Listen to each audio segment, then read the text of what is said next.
This illustration deals with a simple lock and tagout procedure in accordance with 70E 120.4, A as in Apple, 4.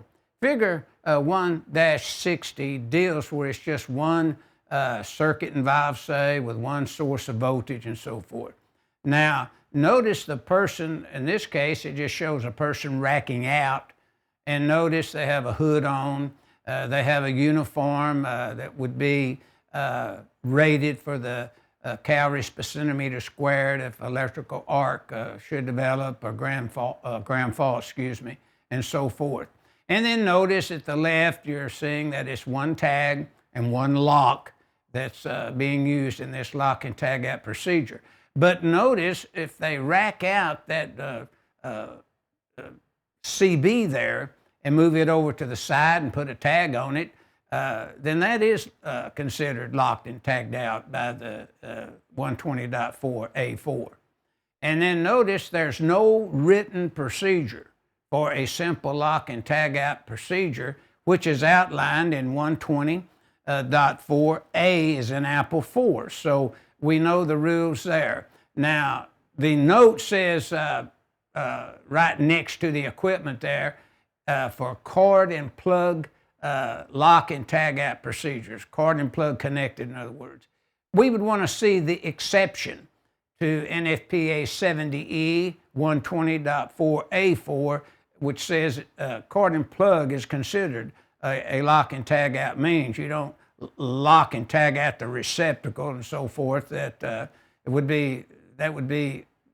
just wouldn't be required. But notice they may use a basket type lock and tag out for the cord if it's not under always the control of the person performing the maintenance procedure on that equipment that's been disconnected by cord and plug.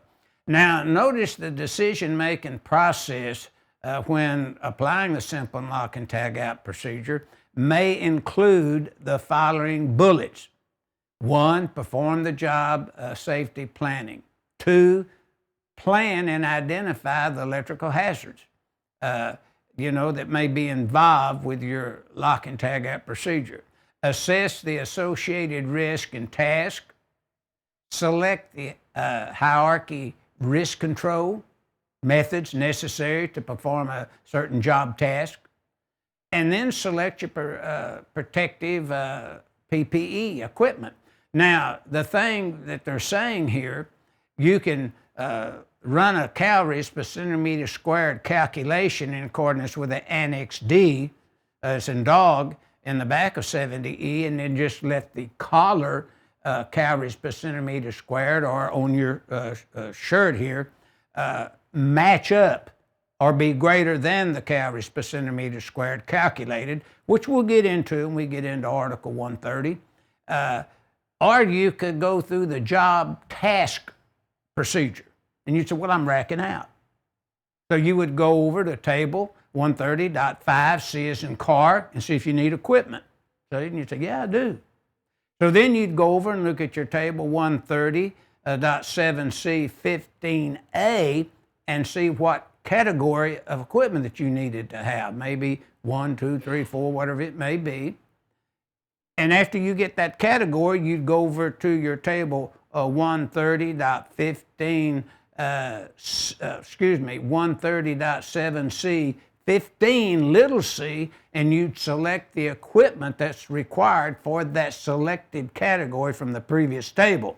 So, you select a method, and those methods, the two methods we just talked about here, you can find that in 130.15,